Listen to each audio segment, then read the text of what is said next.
All right, and you have just heard the singing sounds of Maggie on the lap of Ian, everybody.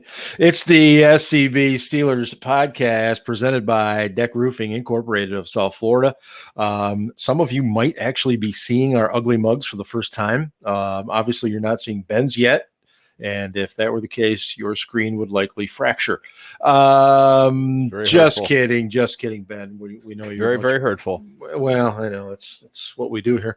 Yeah, we're in the middle of transitioning over with the Pigskin Podcast Network here and stuff to work with those guys. They've been great, and we're like kids in a candy store playing with some of the stuff. And if you're just listening on the audio stuff, then you're going, "What the hell's he talking about?" But trust me, get on the video stuff. You can see our reactions a little bit better, and maybe it'll be a better show once we're able to add some video and some graphs and charts and all that other stuff, and look like we actually know what we're doing on this damn thing. Anyway, the Steelers moved to 3-0 on the preseason with a 26-20 win over the Lions.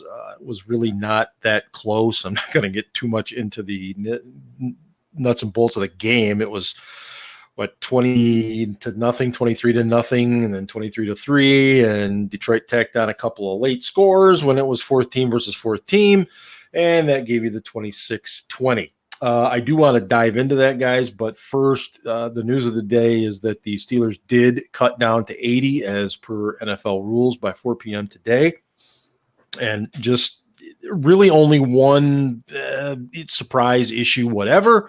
So here's what we've got. Being cut were offensive lineman Aviante Collins, wide receiver Tyler Simmons, running back Pete Guerrero, and linebacker Kelvin Bundage, who this is, I think, his second or third time already being released. So who knows? But the bigger news, guys, here is the waived injured designation for Antoine Brooks, who was a draft pick last year, started out looking like he might be the slot corner. Welcome, gentlemen. Ian, what does this mean, first of all? Waived, injured, all that stuff. Oh, unmute. There we go. There we go. I told you it'd be a dog and pony show tonight. Hey, it's preseason for everybody, right? Mm-hmm. Yeah. So since he had been injured during the preseason, they couldn't just waive him outright because he was injured. So they had to give him the waived injured designation, that they were waiving him with an injury so that then he couldn't essentially file suit for his full salary. That he's entitled to some kind of injury settlement that they can work out with him. The other thing that's available too is that they can also put him on injured reserve if he's able to clear waivers. So he has to go through the waiver process to see if any other team is willing to pick him up. But with that injured designation, it's unlikely because he probably couldn't pass a physical for any of those teams. So the chances are he'll clear waivers and then could potentially get put on injured reserve. But since they had to kind of cut their roster down now and they have one more preseason game to play, if they know he's not going to play in that game, it does kind of make sense to be like, okay, he's not going to play in that game. We'd rather keep a healthy body on the roster who's able to play. Let's just waive him now. We'll stick him on injured reserve. And I think Ben can correct me if I'm wrong, but can they still bring unlimited guys back from injured reserve this year like they could last year? Oh, did we lose Ben? Ben is thinking very, very hard. Where did he go? We lost him. Just while he's, and again, so folks, I'll follow up on that. Go ahead. Last year with COVID and everything, previously you'd only been allowed to bring one or two guys back from injured reserve during the year. But last year they made that an unlimited number because they let you put guys on injured reserve on a week-to-week basis if they were out with COVID and things like that. So, I think that extended into this year too, but I'm not 100% sure. I thought it did as well. And we're going to have to get confirmation on that, and we will. I think Ben is kind of in and out of here trying to figure out things on his end, so he'll be back in here in a second. Ian, is it fair to assume that the injury that Brooks has is more than just a week-to-week thing? I mean, to do this, doesn't that kind of mean that they're planning on him being down for a while? Yeah, I mean, probably at least 3 to 4 weeks, I would say, would be the plan. But at the same time, he was a rookie last year that had no training camp, Right. got, some experience during the season, a handful of snaps here and there, but not much, and then was hurt during camp this year. They gave him an opportunity to win that starting slot corner position, but was hurt and just didn't have a ton of opportunity either. So, with a guy that just hasn't been on the practice field that much, when you get into the regular season, how much confidence are they going to actually have in him to go out there and perform? So, we'll see where he lands too. The other thing is that if you put him on IR, then you could take him off. You could leave him there all year. That the practice squad is still a potential option, since practice squads are 16 players. That huge. Maybe they release him now with that waived injured designation. Maybe in a couple weeks he's able to, he clears waivers, he sits out there for a couple weeks, and then what is it, next Wednesday or so when they can sign guys to the practice squad, I think it is. I think it's 24 hours after the roster's set. Yeah, so I think the roster's set Tuesday at 4, and then they can put in waiver claims. I think waivers clear around noon on Wednesday, and then they can sign guys to the practice squad starting at 4 on Wednesday afternoon. So yeah, that's another option too, is that they could put him on the practice squad if they're comfortable with where his injury is. Well, so speaking of options, I mean, Brooks was, for all intents and purposes, kind of the number one option to replace Mike Hilton. Arthur Millette went down with a bad ankle over the weekend. What are they looking at? What's going to happen here? So, I mean, one of the options that we had talked a lot about, and everyone's kind of talked a lot about, was using James Pierre on the outside and moving Cam Sutton to the inside in nickel situations. And whether or not the Steelers like that, their hand's kind of been forced now. And if you want to say, okay, we want to just put our 5 best defensive backs on the field, well, suddenly James Pierre is probably your 5th best defensive back. So you're probably going to stick him on the outside and slide Sutton to the inside, which Sutton doesn't have the blitzing abilities or the, kind of in the box tackling abilities that a Mike Hilton had. Yep. But let's also not forget, you're going to have both Devin Bush and Joe Schobert. Thanks. I was like, not Spillane, the other guy. Yeah. You're going to have Joe Schobert on the inside, who can both run and cover. And that in and of itself makes a huge difference, to have 2 linebackers that can run and cover. I mean, in previous years, when you had either Spillane or Vince Williams or whoever on the field on third downs, you were basically either like praying they could cover a running back or sending them on a blitz. Whereas now it's, and then, if you were in a situation where you were praying they could cover someone, or if you stuck like LJ Ford on Keenan Allen, let's say, and we're blitzing Mike Hilton off the slot, like that was a bad situation. But now you can use Sutton more in coverage, you can use your linebackers more, and it may be a more, I'll say, traditional lineup of, Sutton in coverage, maybe Bush is blitzing, or whatever you want to do. You can mix and match guys now. They had I think they were doing a lot of experimenting the other night, because they left Schobert and Bush on the field together in very obvious passing situations. And I know you mentioned the LJ Fort thing, and I'd be remiss if I didn't give him a shout out. The poor guy went down ACL injury, so he is not going to play this year. But I noticed that Schobert got stuck a couple of times on wide receivers, and I immediately had PTSD. I don't know about you. Yeah, but let's talk about something else for a second. Robert Spillane has looked terrible this preseason. He's looked awful. I mean, it's just vindicating the Joe Schobert move even more. Like, Spillane has looked bad against backups too. Like last year, he showed some ability in coverage, not much, but like a little bit. Like he had that pick 6 against Baltimore. He had a couple other, passes defended, things like that, but just nothing this whole preseason. And like, and it's simple stuff, like just run and cover guys. They're not running complicated defensive schemes.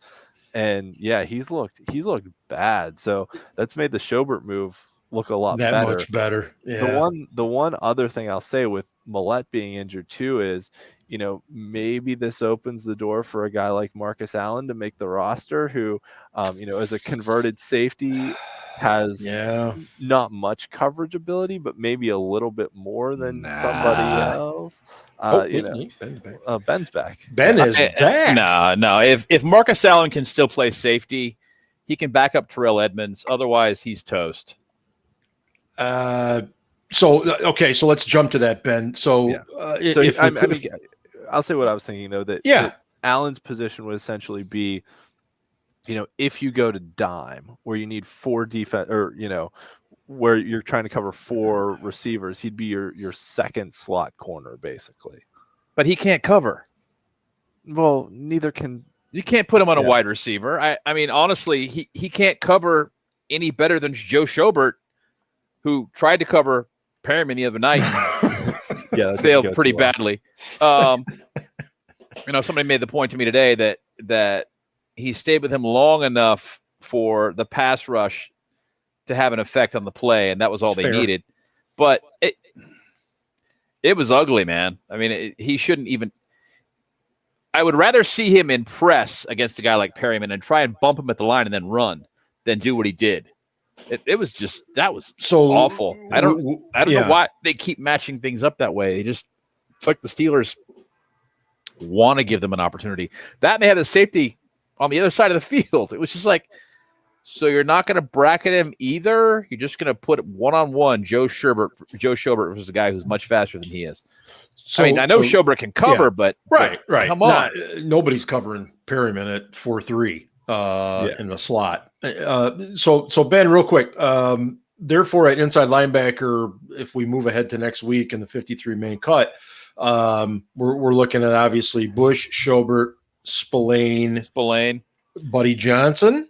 That's it. That's my 4. Those 4. Okay. Those 4. And then, UG3, I think, is on vapors. Yeah. Anyway. Yeah. He's on his last leg. And Marcus Allen, frankly, sucks. And I guess if you wanted to keep him around to play both positions, he's got some versatility. If he can still play safety, you could have him play strong safety and dime linebacker. But, he's a backup at both spots. He's not even a guy who's going to get a helmet. Killebrew here, too. Killebrew's an option. And Killebrew's a better safety, frankly, and might be a better linebacker. Yeah, I think he's been a very solid pickup. And he's absolutely making the team. Yes. He's a special teams ace. Yes. Yeah, special teams big time and has looked decent in coverage. At least I've thought so. And he comes up and he plays the run well too. So we've kind of gone into that a little bit. So let's kind of turn back to the game on Saturday a little bit. Ben, what was your overall thoughts on Ben Roethlisberger's performance in his 3 series of action? I thought he looked nice. He looked really good, except for the long pass to Deontay that he admitted he put too much air under, and the ball was a little short. If he'd hit him in stride, that might have been touchdown. He really had a shot. He'd beaten this guy that badly, and Ben underthrew the ball. And Ben acknowledged it. He's like, that wasn't a very good ball. But I mean, in the red zone, he was money. And, he's throwing these back shoulder balls to Freiermuth on purpose to see if he can come down with them. It's like, okay. And Freiermuth admitted that, in practice, Ben's been throwing balls, kind of all over just to get him outside, to go up and reach. Exactly. Yeah, and it definitely paid off in those instances. Ian, did you pick up on anything from Roethlisberger on Saturday? So here's what I'll say is the watching this game, the other preseason games, the biggest difference between not just the Steelers, but any starting NFL quarterback and backups is the ability to finish drives. Like, the reason the preseason sucks is these backup quarterbacks can't finish drives, and you wind up just listen up, fans, field goals. because Ian's about to explain to you why Mason Rudolph sucks. is and Dwayne Haskins finished a couple drives in the previous game. Yes. But nevertheless, like the biggest difference between a starting caliber quarterback and a backup quarterback is the ability to finish a drive in the red zone and score touchdowns. And Mason Rudolph hasn't done that at all the whole preseason. They put points on the board this time, but you see they get down into the red zone and it just falls apart. And kind of like, every backup quarterback we saw from all the other teams we played with, Dallas, with with Philadelphia, and even with Detroit, like their backups, they drive them down to the red zone and just wound up kicking field goals. And that's just, that's the difference between a starting quarterback and a backup quarterback in this league. It is. I think that often gets overlooked. I mean, you're talking about significant point differences there between touchdowns, field goals, or in some cases not getting anything at all. Let me throw this out to you. I noticed that Ebron played quite far into the second half, Ben. Freiermuth didn't. Should we read anything into that? That they've seen enough out of Freiermuth and they don't want him to be a known commodity come, regular season. That's my read. I mean, Ben was like, I really don't want to answer questions about this guy. He's doing well, but I would prefer the other teams not know about him at this stage of the game. So can we? Freiermuth was also working his way back from an injury, so they may have had him on kind of a pitch count too. Yeah, maybe. It's true. It's true. Yeah. Speaking of pitch counts, Zach Banner, 12 snaps. I mean, I thought he was okay. I didn't see anything that said, "Oh, wow, he looks great," or that he looks terrible. Better than I expected. My bigger concerns on the other side. Okorafor looked bad. Yeah, dude, that was awful. I mean, and I know there was some talk on Twitter today. I know Derek put his 53-man roster prediction on our website, and a couple of people had asked him, like, "Oh, how soon do you think Dan Moore can get in the starting lineup?" And one of the points I made was like, I think they give Chooks a shot at it, but if Chooks pulls a Mike Adams and just stinks for 4 games, they might put more in there and just be like, look, it can't get any worse if he's out there getting Ben killed. Let's just let him take his lumps, which is true. Beat a couple times, but let's see what happens and let him develop. And Chooks is in the last year of his contract, so yeah, it's possible. But I want to talk about Najee Harris too. Go for it. I know Ben's probably got more thoughts on the offensive line, but yeah, we can revisit it. Okay. But so did you see the interview with Najee after the game where they asked him about his catch and run down the sideline? And I think I did, yes. I think I've mentioned this before, but Najee either explains the game better than like anyone we've had in a long time, or he understands the game better than anyone we've had in a long time. And maybe it's a combination of both, but like usually when, after a game, they ask a player about like, oh, what happened on that play? Or what were you thinking? He'd be like, oh yeah, I was just trying to make a play, trying to get to open space, whatever. Yeah. Najee's like, well, we were I had to try and sell the play action, and then I saw I had one-on-one with the linebacker, and he was shading to the inside, and I knew I had the out route, so I gave him a little juke just to make sure I had it. I knew I'd be open. I saw the defensive end dropping back, and I knew Ebron was going to get him on the crackback block, so I knew I'd have that lane to the like just his ability to process what he sees in front of him. I mean, and you see it in the running game too, that his vision and processing is so quick that he's able to find those little holes and gaps before they develop, because he knows what's going to happen ahead of time. And it's that sixth sense basically that makes him like already as a rookie elite. Like it's, yeah.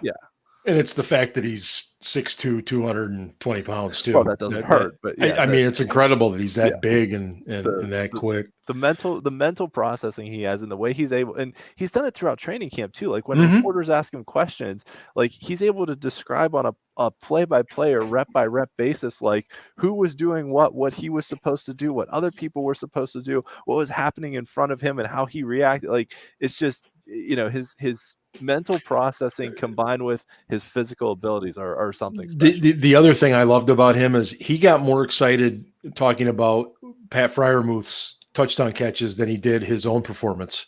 Yeah. That to me is a guy that kind of gets it, understands the team concept of it. Ben, did you want to stay on the offensive line a little bit more? Yeah, I didn't think they blocked all that well, at least the starting offensive line. I thought that Dotson looked great. Mm-hmm. I thought that Kendrick Green is up and down. It kind of depends, play by play. This is pretty much what I expected. I don't think the line is going to be very good, frankly. Turner has obviously lost a lot of athleticism. He's still a mauler. Yeah. But he used to be a lot more athletic guard. I don't see him pulling, knocking anybody down on any counters. Right. I mentioned Banner. I thought he looked better than I expected. Not great, but serviceable. Chukes is terrible. I mean, he nearly got Ben killed on the one that Ben scrambled and hit Ebron, who of course dropped it. But I mean that was kind of a long developing play. As Ben pointed out. So you get hit, but you're not like angry about it. Mm-hmm. He really needed to hold a better block on that. That was terrible. I don't know how. I don't know, man. He reminds me of somebody who has not recovered their balance from something. He never seems to be on the right step. If a guy's coming one direction, he goes the other. That's kind of the way I see him at times. He talked about the fact that playing right and left is not that big a switch. I think he's struggling with going back to left tackle. And he looks terrible to me. He looks even worse than he looked last year at right tackle, and he wasn't good. Mm-hmm. So basically we got to hope this guy gets better in the coming weeks. Yeah. By getting more reps and doesn't get our quarterback killed. But more importantly, since we were on the subject of Harris, yes, I like Harris a lot as a person and as a player. Yeah. I think he's great. It's wonderful that he's a Steeler. I still think that Mike Tomlin is going to run his wheels off in 5 years, which is unfortunate, but it is what it is. Yep. But they didn't make very big holes for Harris. And it sucks because Harris is one of these guys that if you can get him to the second level, he can make things happen. Mm-hmm. And the majority of the yards he's gotten this preseason have been after contact. Like he's getting hit in the backfield or he's getting hit at the line of scrimmage. So the line hasn't progressed any from last season. And as Mike Tomlin pointed out, it's not going to get any worse. That's true, but I still wish that they had invested more in the offensive line. Fine. They didn't take the center I wanted. He's playing in Kansas City. It is what it is. Mm-hmm. But they should have either drafted or signed a tackle because the tackles they have are not good. No. And their backups are not good. Now, Dan Moore, I think, can develop into a serviceable tackle. I've been pleasantly surprised, and I think all the extra reps that he got during camp really benefited him. Definitely. My understanding is that Alex Highsmith basically abused him every day in camp. And it's helped him. Although Alex Highsmith's been abusing everyone that gets put in front of him. Which is good. So Great. Yeah. Yeah. Real quick, guys, let me remind everybody that the SCB Steelers podcast is sponsored by DEK Roofing Incorporated, serving Broward and the Southern Palm Beach counties, whether it's commercial, residential, multifamily, or condos. Contact DEK Roofing today by visiting dekroofing.com. I talked to John Deck last week. He was off to the golf course because when you own your own business and it's quite lucrative, you can go play golf anytime you want. Or crack beers as well. Who right now is the one guy you would look at and you would say, I don't care what he does this week, he's not making the team? Is there one or two guys right now that either one of you can just More than one or two. well, no, I mean that. Let me rephrase that. What I'm getting at is there's always players that many of us assume are going to make the team, and then they don't. Is there one of those guys that you can think of right now?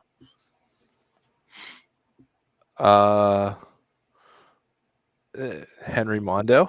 I mean, I think the rest of the defensive linemen have shown enough that they're all pretty clearly better than him. Does he still have PS eligibility left? Seems like he's lived on the practice squad. Maybe because now with the 16 guys on the practice squad, you can have, some other guys there. Rico Bussey. Yeah. Rico. He's not making it. Matthew Sexton. No. He's not making it. Now that's a kid I feel bad for. That kid has both those guys deserve to be on a roster. They're not going to make this one. No. Tony Brooks James not going to make it. No. Yeah, no. Trey Edmonds but doesn't really deserve it. Trey Edmonds. Benny Snell. Is Benny done? No, I think Benny Snell will be the last running back. Personally, Benny they'll keep 4. No. Here's a question though. He's been injured, so I mean, they if they waive him, they may have to waive him injured or keep him and then put him on IR.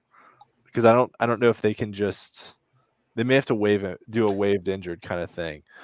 Ben, you kind of dropped off before we were talking about this. With the last year with COVID, you could bring unlimited guys back from IR. Can you do that again this year? Yep. Did they extend that? Okay. All right. So that does help with the Antoine Brooks conversation if they wind up putting him on IR. And I mean, Snell's not eligible for the PUP list, right? Because he started practice and then got hurt. So they'd have to put him on IR basically. Mm-hmm. Okay. Yep. I'd say he potentially could be an IR candidate. Potentially. I agree. Has Balaj done enough to unseat him? I think Balaj has done enough to unseat Jalen Samuels too. Yeah, absolutely. I mean, I think Balaj's vision is a lot better than what I expected out of him. I thought he was more of a outside third down scat back kind of guy. I did too. And maybe that's just kind of how Arizona State used him in college. But his interior vision running like between the tackles and even between the guards is a lot better than I thought it was. So yeah, I think honestly, let's say your 3 running back, at least your 3 that get a helmet on game day, are Najee Harris, Anthony McFarland, and Kalen Balaj. I think Balaj is probably your number 2 back, but Anthony McFarland probably gets more snaps and more touches because they use him in specialty situations. I would agree with that. Yeah, I think that's what it's heading into. I mean, just to keep Najee fresh, they may use Balaj like once every 3 or 4 series for a couple plays just to kind of give Najee a breather. But yeah, I think and the other thing too is I think they've experimented with McFarland a little bit on this a kick returner, punt returner. Right. So could potentially put Ray McLeod's spotting a little bit of question. I think Ray's still your punt returner, no matter what. Probably, although Matthew Sexton had a pretty good one last week too. So it was great. But can Matthew Sexton play receiver? That's the question. Yeah. It's the same thing we come back to with Ryan Switzer. Yes. What can he actually contribute as a receiver? Fine, he can be a return man, but we need a wide receiver too, and we need a guy who's not going to catch the ball and fall down on first contact. I don't think that kid doesn't weigh 170 pounds soaking wet. I mean, he is, but I'll say this: he's doing everything you could ever dream of a kid doing. Absolutely, I mean, he's played his tail off. So more power to him for sure.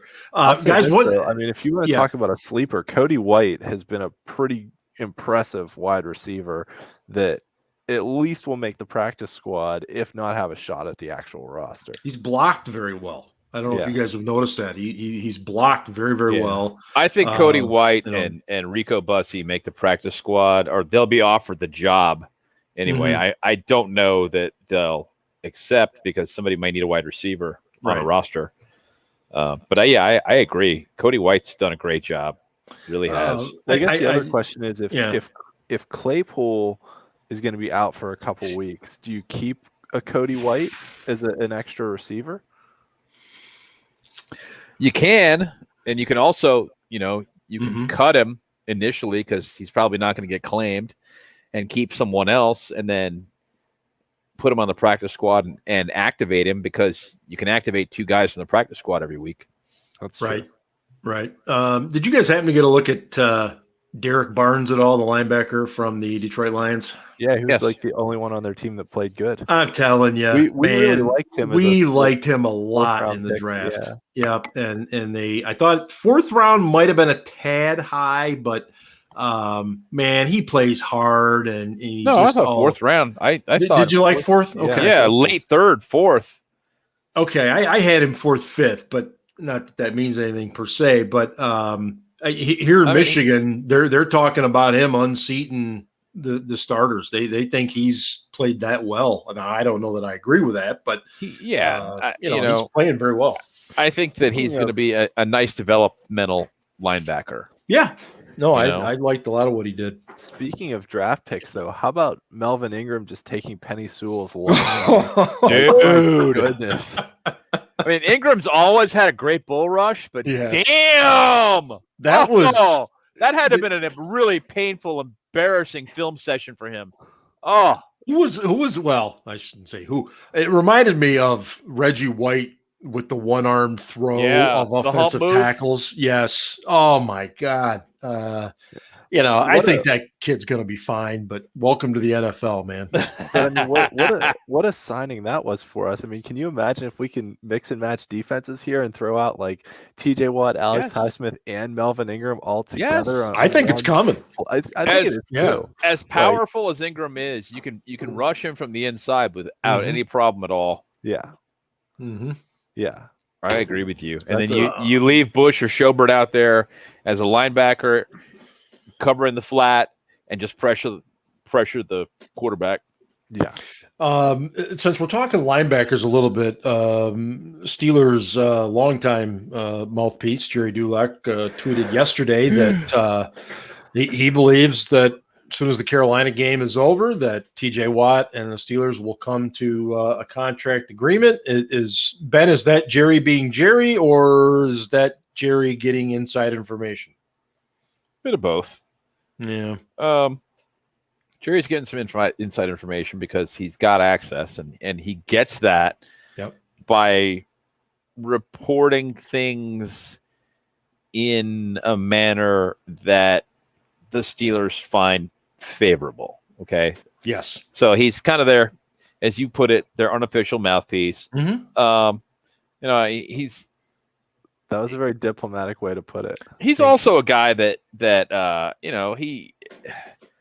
while he does paint some things, especially around the draft, in my opinion, he paints some pictures that he knows are not true to continue to have that access. But by the same token, there's a certain journalistic integrity to Jerry that I cannot attack. Basically, it's a situation around the draft where the person he's talking to, he knows they're lying, but he reports it anyway. Yes. But he's getting that information from them, but he knows they're lying. So it's not like he's being told, this is all BS and we'd like you to write this. He's actually being told a story, and he puts that out there. For years, it was the tall wide receiver. Yes. Yeah. So, and then every once in a while he throws one in there and he's like, I told you what they were going to do. And they wanted to draft that guy and then they couldn't, and blah, blah, blah. It's not like Jacksonville saying, well, we didn't really want Etienne, but he was the last one left, so we took him. I feel bad for that kid, man. I do too, man. The dreaded Liz Frank injury. It's not just that, man. I feel bad for him because of the team he went to. Wow. They're gonna suck. That's not gonna go well. Let's talk about this for a minute. I mean, Tennessee, like for some reason, basically Mike Vrabel, Bill Belichick's protege, suddenly has everyone in his division suffering from Patriots syndrome, where they just decide to suck.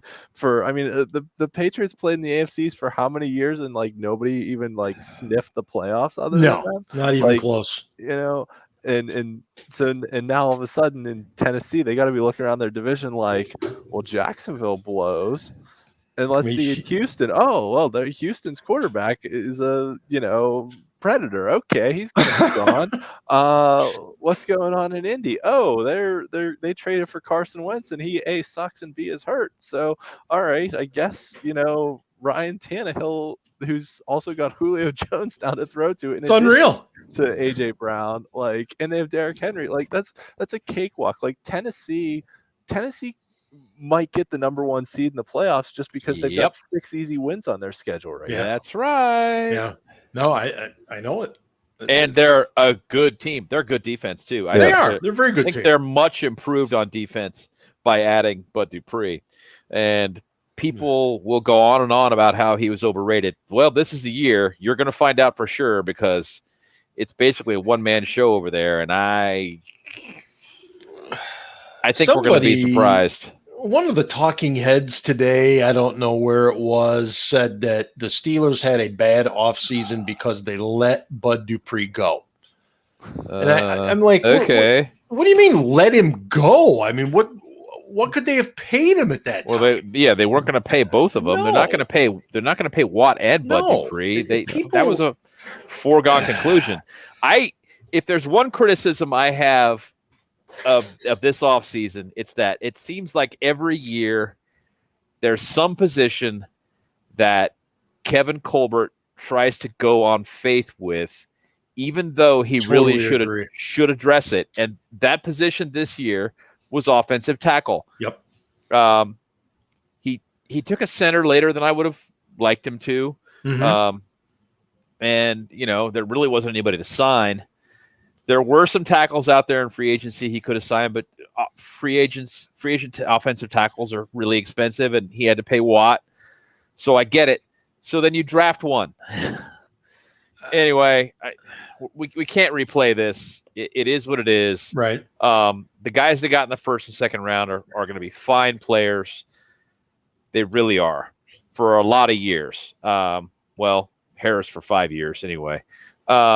But yeah, the offensive line is the foundation for your unit, and you've got 1 year left with a true franchise quarterback. And instead, you take 2 skill positions rather than investing in your offensive line. I don't understand that. I don't get it. I don't know what the hell his thinking was. Anyway, it is what it is. It's done. We can't go back. No. So, which leads me to this question.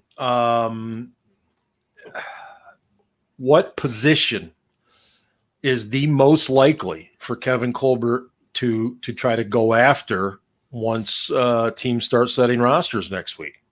Cornerback. Corner. Is it corner or is it tackle? Well, I mean, the tackles, you're not going to find improvements to what we already have. And they're only going to keep 4 tackles, and that's set. It's Chooks, Banner, Joe Haig, and Dan Moore. And everybody else that wants to make this team is going to make it on the practice squad, maybe. Yep. Corner, as Ian just pointed out, I agree. They just cut a slot corner today in Antoine Brooks. They need another one, or safety. Honestly, our safety depth is not great. Right. You got Trey Norwood and Miles Killebrew, who I like. But he's not a great safety, but he's there. That's it. I mean, Shakur Brown's couldn't make the transition to safety, I don't think. Yeah, he struggled big time Saturday. Yeah, he's destined for the practice squad, I think, which actually opens up a potential roster spot for Mark Gilbert, who's played pretty well. He's played really well on special teams too. Yeah. If they sign a corner, though, Mark Gilbert's not making the team. Oh no. But he'll make it on the practice squad. Yeah. But if they and he'll be a guy that they can develop, long term. So is it just Norwood Norwood would be the guy that I would. I mean, he's not a terrible player, but he's just not ready yet for prime time. He's just a guy that, if I were looking to upgrade, I would look there first, and obviously slot corner. So is it just simply come down to like sheer numbers in terms of there's going to be way more decent available corners than there are decent available tackles? Maybe. Yeah. Maybe. You never know. Maybe it'll be a surprise and somebody will get cut that, shouldn't have because he won't take a pay cut or something. And there's some kind of a cap casualty somewhere and they go, oh yeah, well, we'll take you. Yeah, kind of like how Joe Hayden fell into our lap. Yeah, that was fantastic. Yeah, I don't know how much cash the Steelers are going to have to play with after they do hopefully sign this deal with Watt. Right. I mean, they'll have. You're right, and cash is the right word because they'll have cap space, but they might not have cash, which are two different things. Very different. Yeah, that's something even I understand at this point. Yeah. Okay, so we have the finale coming up this weekend as we wrap things up here, guys. Go ahead. I think Ben's point is correct that if someone shakes free on the offensive line that is a tackle specifically, then it's worth a phone call, to see what happens. Absolutely. And you never know who's gonna shake free from where. I mean, we never thought the Browns were gonna cut Joe Hayden, then all of a sudden they did. So yeah, it's possible, and it does seem stupid. like it does seem like every year there's one guy that we sign between final cuts and the start of the regular season. So I'd expect that the roster we have at final cuts is not our starting roster, but we'll see what happens. Oh, for sure. I mean, there are always some moves after final cuts. There are always some more cuts and additions. There always are. And, Tomlin and Colbert talk about it every year right after those cuts. So this is the first move, but there may be more between now and week 1. So we play the Panthers this week for the 1 millionth time in a row to end the preseason or something like that. Yeah, it's going to be that way forever. I think it is. It's an easy trip, and that's what it is. Travel. It's an easy travel. Yeah, and the NFL does a pretty good job of keeping teams during the preseason regional. You see the LA teams playing each other, and maybe they have a trip to Las Vegas or. Well, the thing that makes it convenient for the LA fans is they all like to fight, and so if you put the Rams versus the Chargers in the same stadium, that way, it just becomes a battle royale right there in the stands. Yeah, well, Steelers fans apparently like to fight now too at preseason. Well, yeah, I get it, but at least when Steelers fans fight, it's 1-on-1 as opposed to 5-on-1, like in LA. True. I don't know what it is about California stadiums, but the whole let's beat a guy till he's unconscious and then keep beating him thing in California seems to be the thing. And the 5-on-1, 4-on-1 type deal because somebody said something.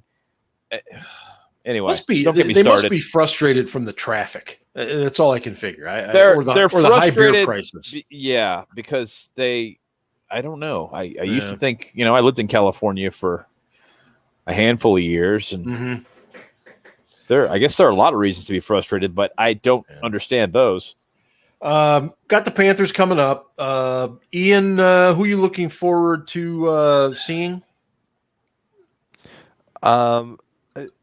That's a good question. Because I don't really know who all is going to play in this game. Yeah, we haven't heard about quarterback yet or anything. I would really like to see Dwayne Haskins get a shot with the ones just to see what he can do. Well, and it won't even be the ones, but with to let him get that higher shot to see if he can perform at the next level up. We've seen him beat the backups, but can he beat the next level up? Agreed. So I'd like to see him get a shot. I think he will. I think Dobbs will probably play a lot. The running backs. Balaj continuing. Although Balaj was injured, so we don't want to burn him up completely. But because the starters on defense aren't really going to play that much. Jameer Jones and Quincy Roche will probably get a lot of run, which should be a lot of fun because those guys are good and hopefully both of them make the roster, and Cassius Marsh doesn't. Actually, the backup defensive line battle is kind of interesting too, because they're probably only going to keep 6 defensive linemen. So you figure that's Hayward, Tuitt, and Alualu are the top 3, and then I guess they like Chris Wormley. I don't know what all he brings, but I guess they like him. He's played well in the preseason. He's been much better. Yeah, Loudermilk's look good. Loudermilk's exceeded my expectations, so that's 5. So it really comes down to like Buggs or Carlos Davis, and I think both of them have played pretty well too. So, that's not necessarily going to be an easy roster decision there. Yeah. Ben, what are you looking for this week? A bunch of backups to play versus other backups. I hope that even Harris doesn't play, and that anybody who's got a spot on this team sewn up but is nicked up at all doesn't play. Like, Pat Freiermuth, if he's still a little bit nicked up, just sit him. Don't fool around with the possibility that he might get injured. Specific players I'm looking to see play. I think Dobbs is going to play a lot. I think they're going to try and let him showcase his ability so that he's got a chance to catch on someplace else, because he's not making this team. No. Which sucks. I mean, I honestly, I kind of hope he sticks around on the practice squad. We had situations last year, one notable in Denver, where all the quarterbacks got hit with COVID. That's right. If you keep a 4th quarterback on this ginormous practice squad, maybe that gives you an insurance policy. And so you go ahead and you put a guy like Dobbs in there who's pretty smart, and he's not going to get any reps during the week, but he's a pretty bright guy anyway. He can keep up with the offense. And he can also be your Lamar Jackson in practice during Ratbird week. True. Things along those lines, and Ben likes him and is comfortable with him and likes taking tips from him. So I think that's probably a good way to go. Yeah, I'm with you. Like to see basically the starters, if any starters maybe play a series and then get yanked. That's it.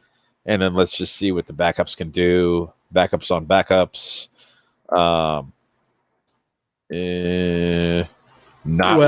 Really expecting to see anything dramatic happen.